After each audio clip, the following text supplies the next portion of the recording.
irmãos, louvamos a Deus, é o privilégio de estarmos mais uma vez estudando a lição da Escola Bíblica Dominical. Estaremos estudando a lição número 6 da revista de adultos, que tem por título Paulo no Poder do Espírito.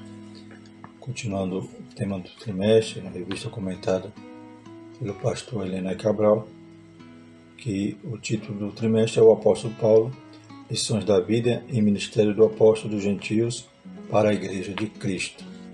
Glórias a Deus. Então, continuando, extraindo lições ali do ministério, das experiências de Paulo, da sua conversão, a partir da sua conversão, estaremos vendo hoje que, além do que estudamos na lição passada, que a mensagem central de Paulo era o Cristo crucificado, vemos que ele tinha essa capacitação do Espírito Santo para interpretar, para doutrinar a igreja, era movido pelo Espírito, era cheio dos dons espirituais e, conforme os próprios discípulos tiveram que, instruídos ali por Jesus, ficar em Jerusalém até que do alto fosse revestido de poder, tiveram essa capacitação especial para servir ao Senhor, para ser uma testemunha do Senhor Jesus Cristo. Paulo também teve essa experiência, então ele era um apóstolo em todo sentido, inclusive viu Jesus ressurreto, aprendeu de Jesus e também recebeu revestimento de poder. Louvado seja o nome do Senhor. Então é o tema da nossa lição, e veremos também a preocupação que ele tinha de ensinar e de ver nos crentes a manifestação do poder de Deus. Louvado seja o nome do Senhor. Lembrando os amados que na descrição do vídeo se encontra links para download dos slides, os slides que estamos usando aqui, tanto PDF como PowerPoint. Os irmãos podem baixar e usar livremente.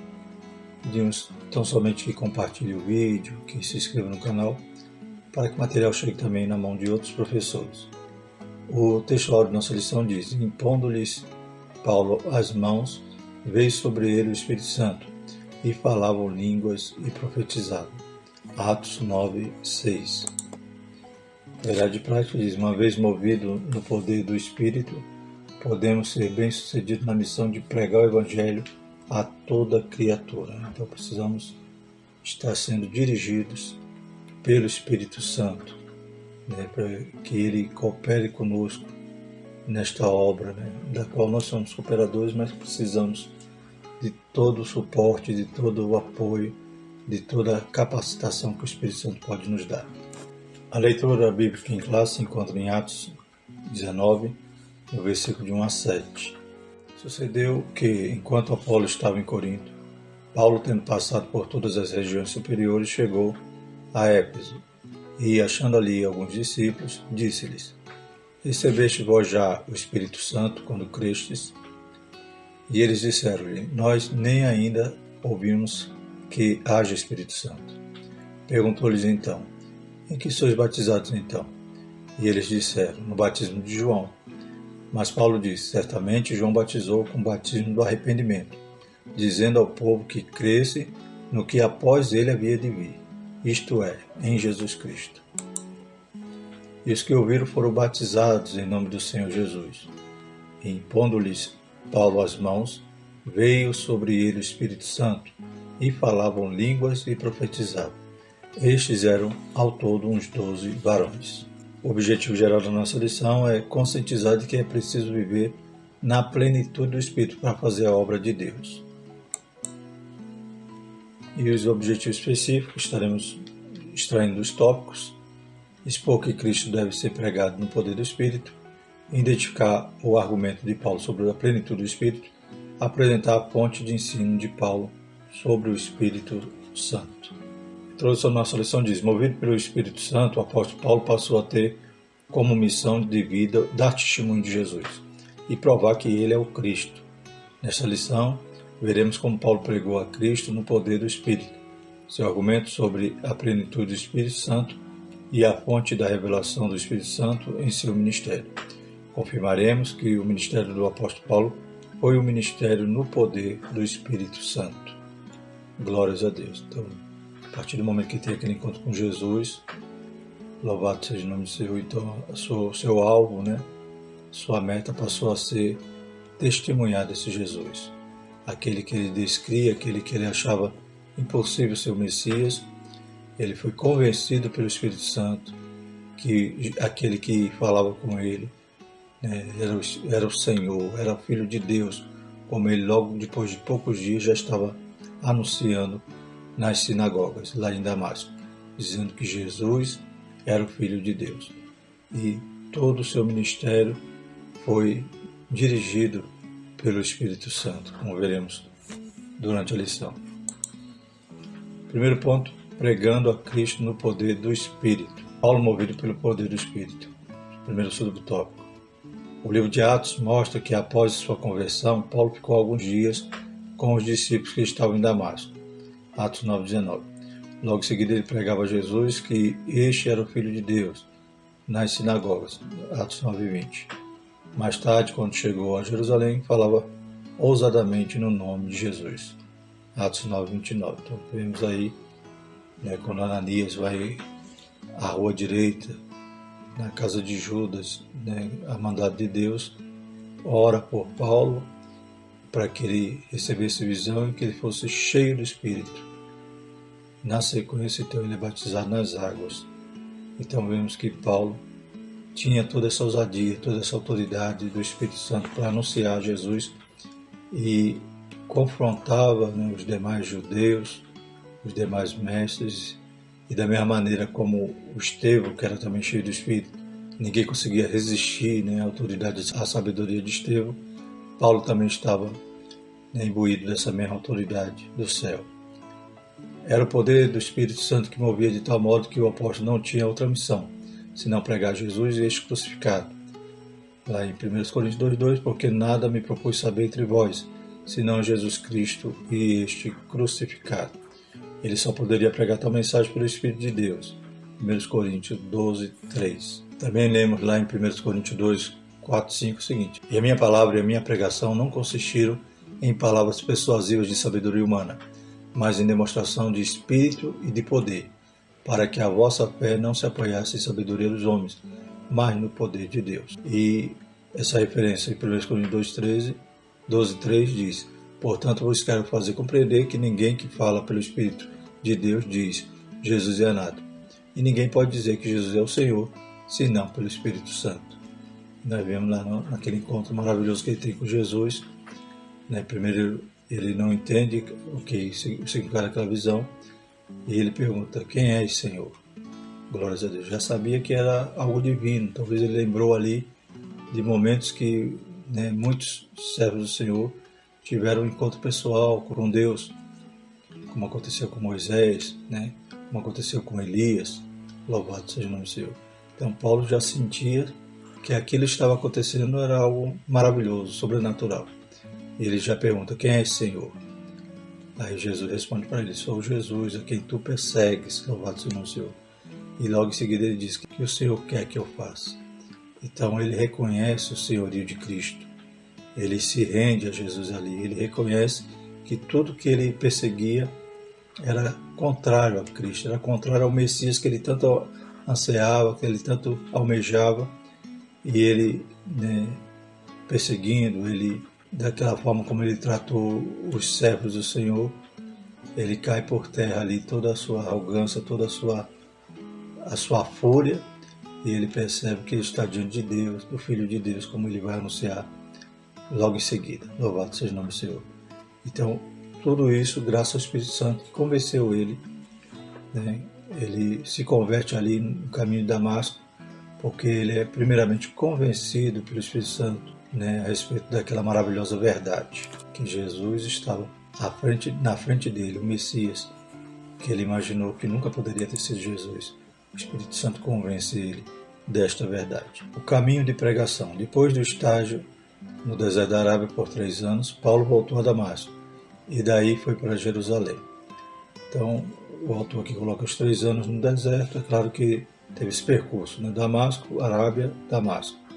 Nesse período, a partir da sua conversão, então, depois de 3 anos, só que ele vai a Jerusalém.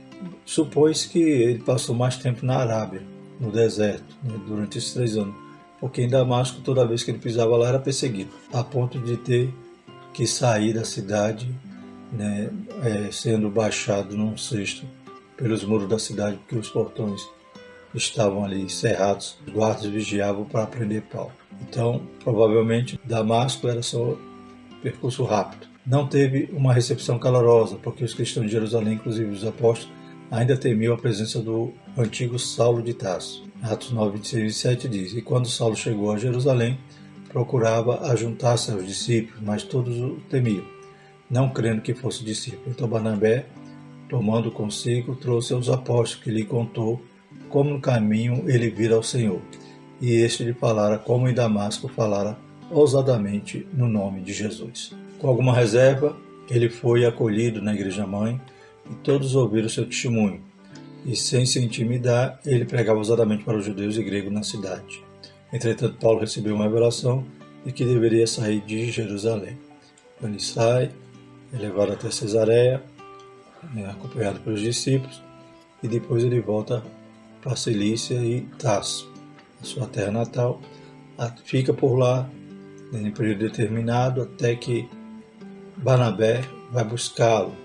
Quando os crentes então começam a se converter em Antioquia, o número cresce e Barnabé então, dirigido também pelo Espírito Santo, vai buscar Saulo de Tarso para ajudar a discipular aquela igreja nascente.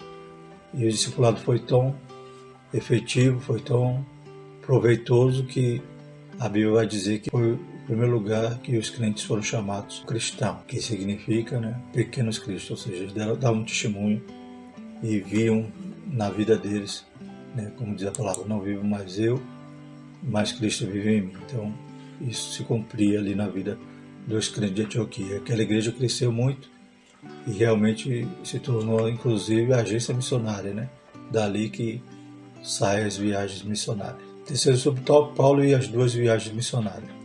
Na primeira viagem, Paulo não estava só, mas acompanhado e assistido por Barnabé, que era um conselheiro competente. Os dois, Paulo e Barnabé, passaram por vários lugares e visitaram os discípulos que estavam em Antioquia, Fenícia, Chipre e outros pequenos lugares. Na segunda viagem missionária, o apóstolo e Barnabé voltaram a Antioquia, porque a igreja dessa cidade havia crescido e se tornou o ponto de partida para visitar outras cidades. Está lá nos capítulos 16 a 18 de Atos. Nessa viagem, eles passaram por Listra, Troas, ou Troade, Filipos, Tessalônica, Bereia, Atenas, Corinto e, por fim, Éfeso. Em todas essas viagens, o Espírito Santo movia o ministério de Paulo. Desde a primeira viagem, quando o Espírito Santo, lá havia vários doutores em Antioquia, o Espírito Santo orienta eles se separarem a Paulo e Barnabé para essas viagens missionárias. Glórias a Deus. O autor cita aqui duas viagens, mas é claro que teve a terceira viagem, além da viagem quando Paulo é preso e é levado até Roma. Então temos aqui o mapa da primeira viagem, de Antioquia, ele passando por Salamina, Pafos, Perge, Antioquia da Psídia.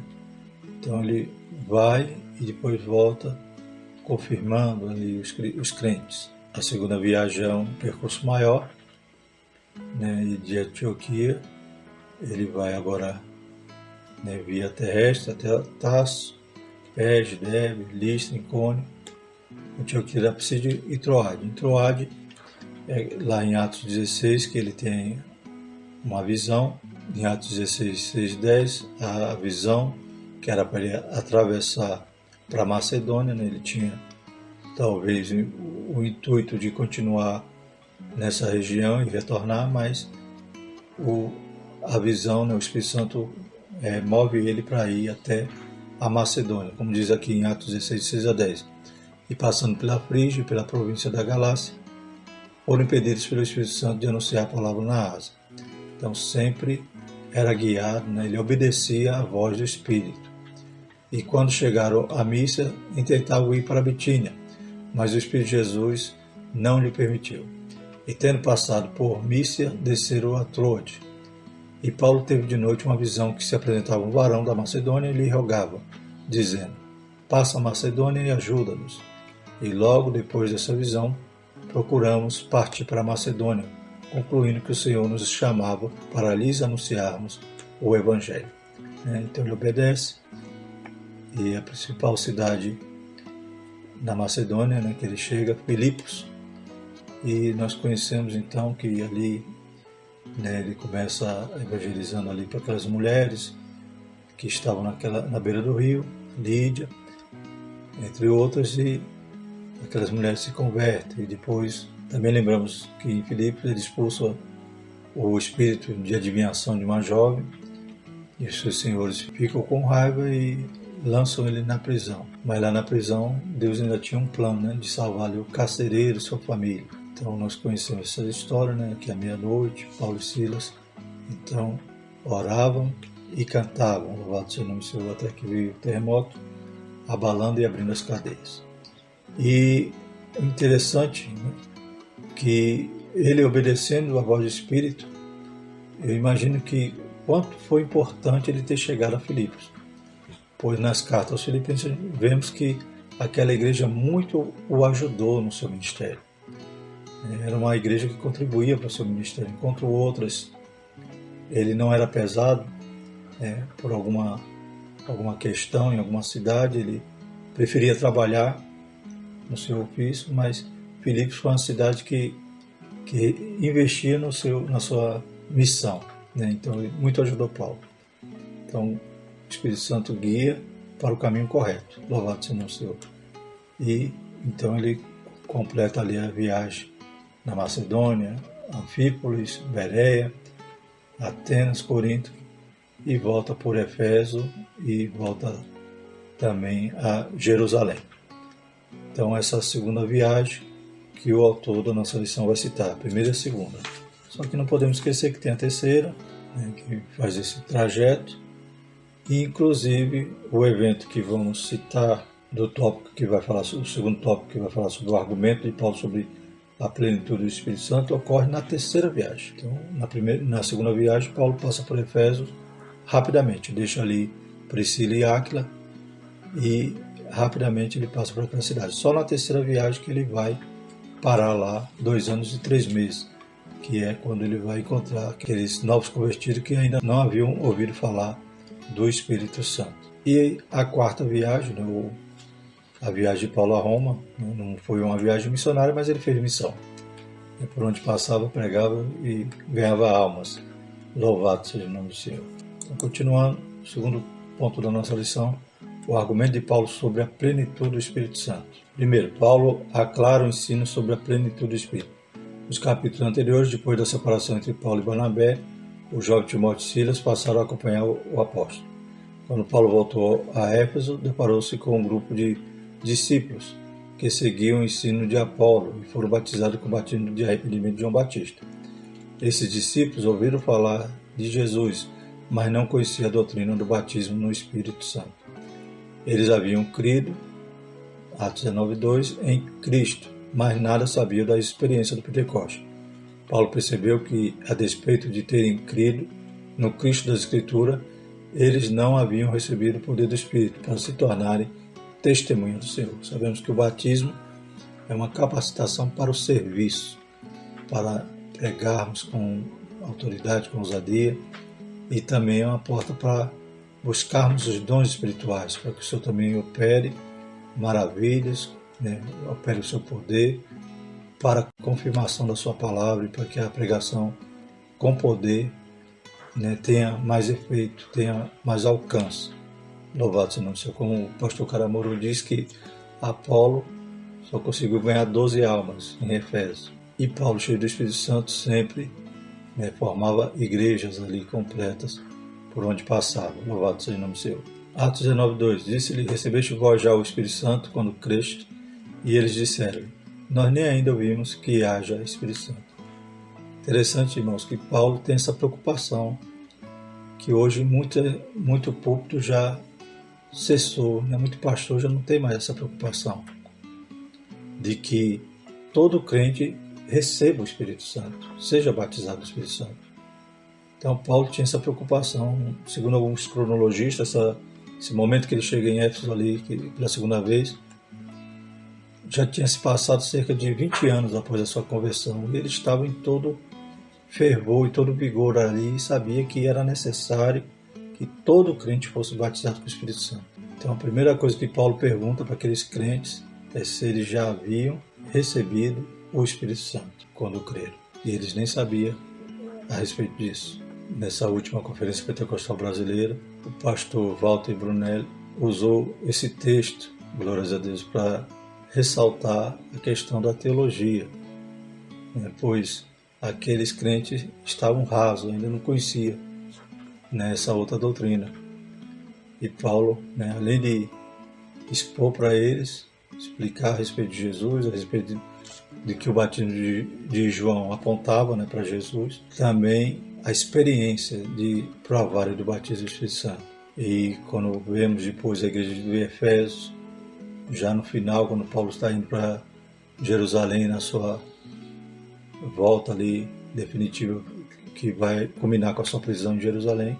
Então, depois de todo esse tempo que Paulo ensinou em Éfeso, não faltou anunciar nada a respeito do Evangelho. Então, toda a doutrina ele transmitiu ali para a igreja de Éfeso. Lá em Atos 20, 17 e 20, diz assim: de Mileto mandou a Éfeso a chamar os anciãos da igreja.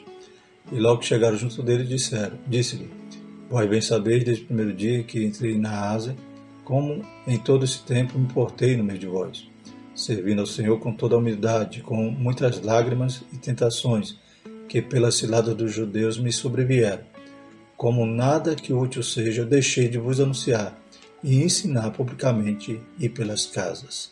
Então, Paulo, a preocupação dele, logo quando encontrou esses crentes, é: recebeste vós já o Espírito Santo?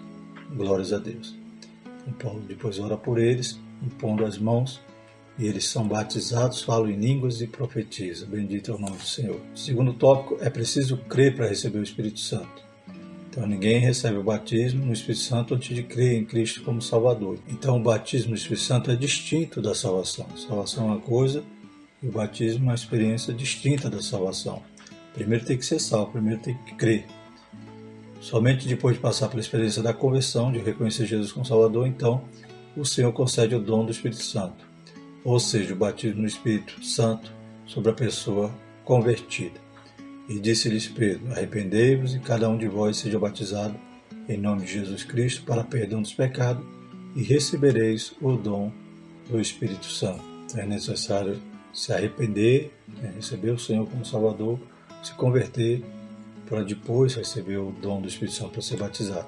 Paulo cuida para esclarecer Apolo. Quem era Apolo? Era um judeu de Alexandria, cidade egípcia de grande cultura.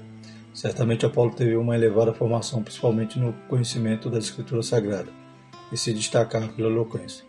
Tornou-se um discípulo de João Batista à distância e criou na mensagem dele. Apolo tornou-se pregador de Cristo, mas não havia experimentado ainda o poder do Espírito Santo. Falando que Apolo era eloquente, ele conhecia muito a Sagrada Escritura, inclusive na dúvida de quem escreveu a carta aos Hebreus, Apolo também surge como um possível autor, que ele realmente tinha um conhecimento profundo das Escrituras. Mas a respeito de Jesus, o que ele conhecia era informações a respeito do batismo de João Batista, ou da pregação de João Batista. Então, Apolo ainda faltava conhecer, se aprofundar nessa parte. E é claro que ele se aprofunda, depois em Coríntios mesmo. Vemos quando Paulo cita ali que havia divisões, alguns dizendo eu sou de Apolo. É claro que não eram os líderes que faziam essa divisão, era o próprio crente ali, carnal, que fazia essas dissensões. Mas vemos que Apolo, então, frequentou a igreja de Corinto. A igreja de Corinto tinha os dons espirituais, então ele provavelmente já aprendeu, Ele teve essa oportunidade de aprender, fez discípulos em Efésios, os quais eram fiéis à sua mensagem. Então, algo que o pastor Daniel Dutra cita, e realmente não encontramos aqui, é a base bíblica para esse último ponto, que diz o seguinte: quando Paulo enviou Áquila e Priscila para Éfeso, tinha por objetivo orientar Apolo acerca do Espírito Santo. Antes que o apóstolo chegasse a Éfeso, Apolo foi para Corinto. Então, essa motivação de Paulo ter enviado Áquila e Priscila para essa missão específica Então não temos isso no texto. Lá em Atos 18, 24, 25 diz o seguinte: E chegou a Éfeso um certo judeu chamado Apolo, natural de Alexandria, varão eloquente e poderoso na escritura. Este era instruído no caminho do Senhor e fervoroso de espírito. Falava e ensinava diligentemente as coisas do Senhor, conhecendo somente o batismo de João. Ele começou a falar ousadamente da sinagoga e quando ouviram Priscila e Áquila o levaram consigo e lhe declararam mais precisamente o caminho de Deus. Embora Priscila e Áquila instrui Apolo mais precisamente a respeito do caminho de Deus, Paulo não sabia que Apolo ia chegar ali. Então, eles já estavam ali, Áquila e Priscila. Paulo já tinha deixado eles ali. E Apolo chega depois. Então, não tinha como Paulo orientá-los nesse sentido de já fazer esse serviço. E eles vão, então, realmente orientá-lo após conhecê-lo, após ver que ele só conhecia o batismo de João, mas não por ordem de Paulo. Então, nesse ponto que há uma discrepância. Terceiro ponto, a fonte do ensino de Paulo sobre o Espírito Santo aos Efésios. Primeiro subtópico, a Escritura como fonte de revelação sobre o Espírito Santo. Visto que Paulo era o erudito da Escritura, a sua primeira fonte de conhecimento acerca da divindade era a revelação do cânon do Antigo Testamento. Então, Paulo ele era letrado em toda a lei, então ele conhecia, ele estudou aos pés de Gamaliel, então ele tinha um profundo conhecimento do Antigo Testamento, da Torá, da Taná. Então Paulo, ele conhecia, mas não entendia que ali falava de Jesus. A partir do momento que ele tem um encontro com Cristo, que ele reconhece que tudo aquilo que ele achava estranho era realmente o cumprimento das promessas, das profecias, ele vai examinar a Escritura e vai poder agora interpretar uma outra lente, uma lente de que a profecia do Messias tinha se cumprido. E nessa Escritura que ele dominava, também falava do Espírito Santo.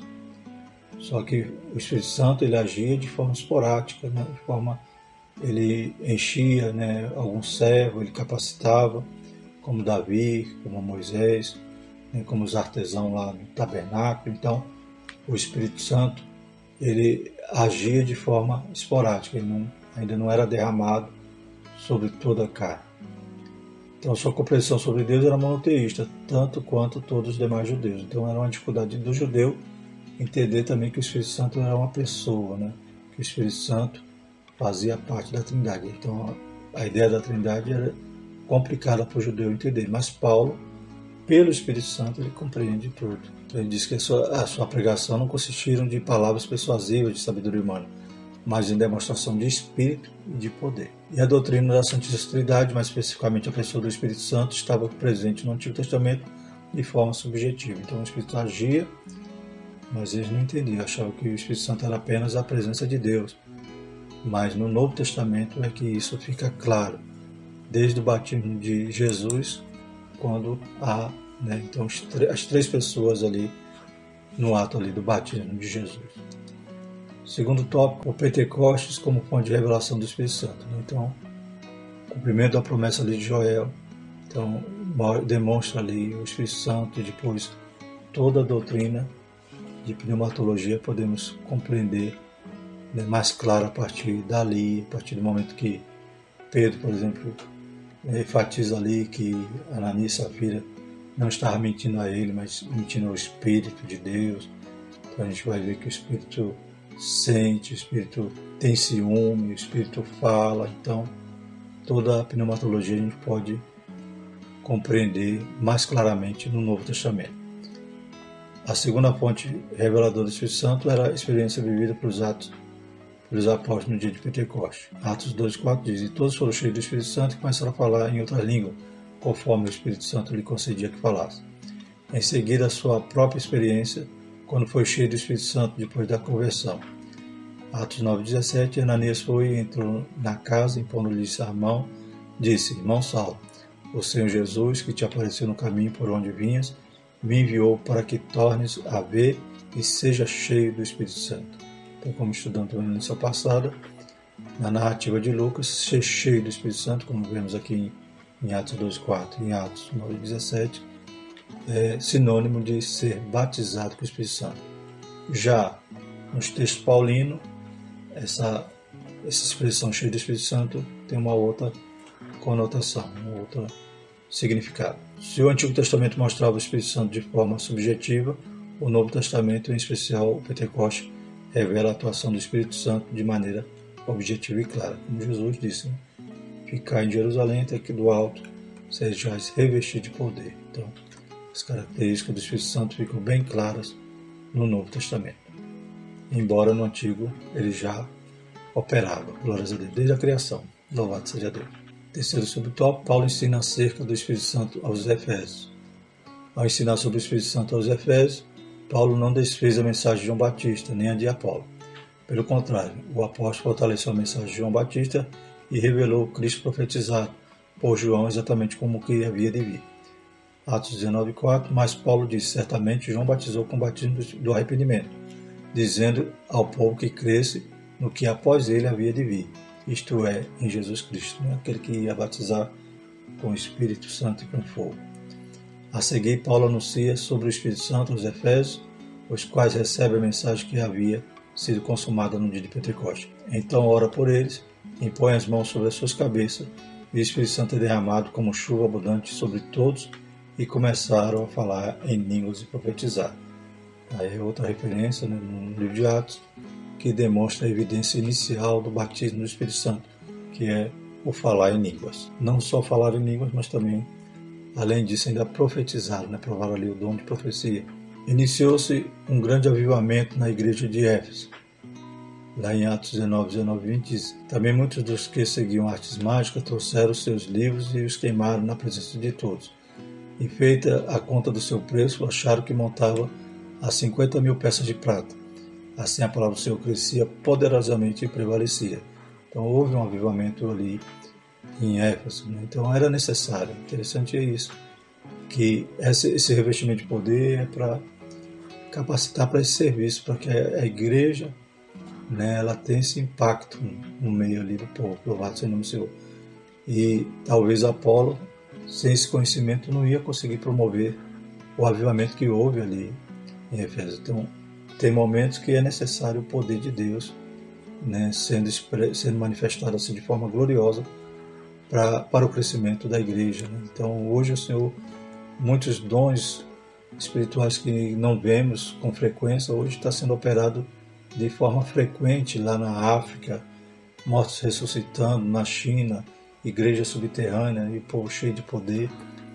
Glórias a Deus. Então, o Senhor opera como quer, quando quer e onde quer. A respeito desse avivamento, ainda lemos lá também em Atos 19:10-18 o seguinte, durou isto por espaço de 2 anos, de tal maneira que todos que habitavam na Ásia viram a palavra do Senhor Jesus, tanto judeus como gregos. E Deus, pelas mãos de Paulo, fazia maravilhas extraordinárias, de sorte que até os lenços e aventais se levavam do seu corpo aos enfermos, e as enfermidades fugiam deles, e os espíritos malignos saíam. E alguns dos exorcistas judeus ambulantes tentavam invocar o nome do Senhor Jesus sobre os que tinham espírito maligno, dizendo, e conjuro-vos por Jesus, a quem Paulo prega.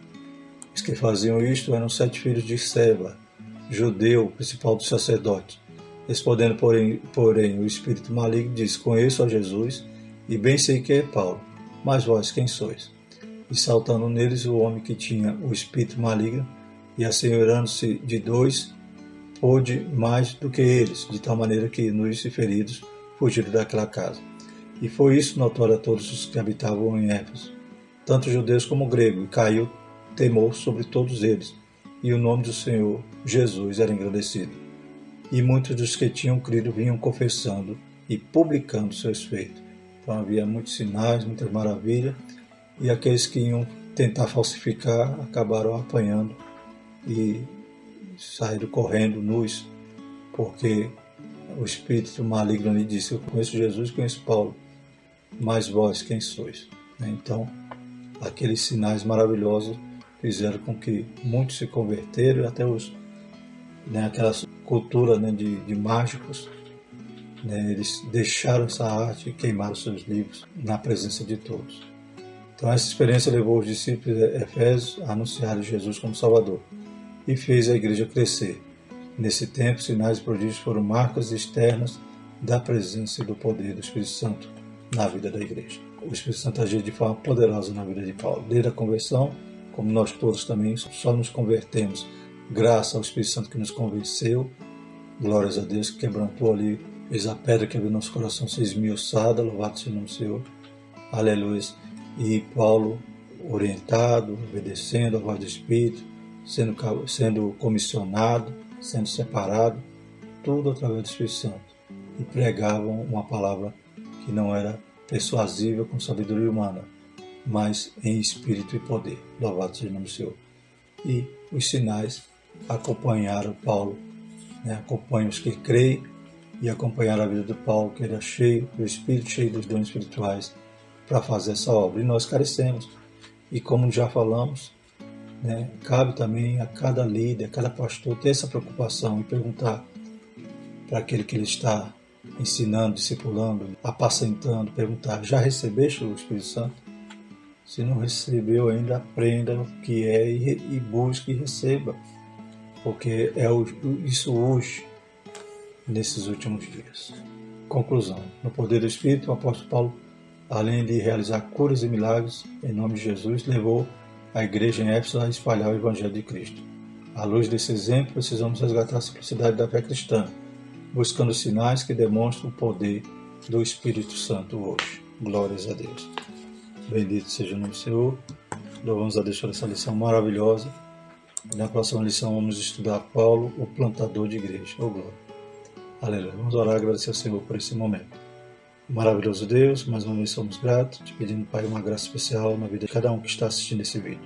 Deus Santo continua abençoando a igreja, derramando suas ricas bênçãos, Pai. Aleluia. Que o seu dom, aleluia, esteja, Pai, na vida de cada aluno, cada professor. Pai, desperta, Pai, cada um para ir para a tua casa, para aprender de Ti. Senhor, vai movendo, Pai. Aleluia. Que Teu Espírito Santo possa fazer uma obra especial na vida da Tua igreja. Em nome de Jesus nós te pedimos tudo isso e te agradecemos. Amém. Que a graça do Senhor, o amor de Deus, a consolação do Espírito Santo seja conosco hoje e para todo sempre. Amém.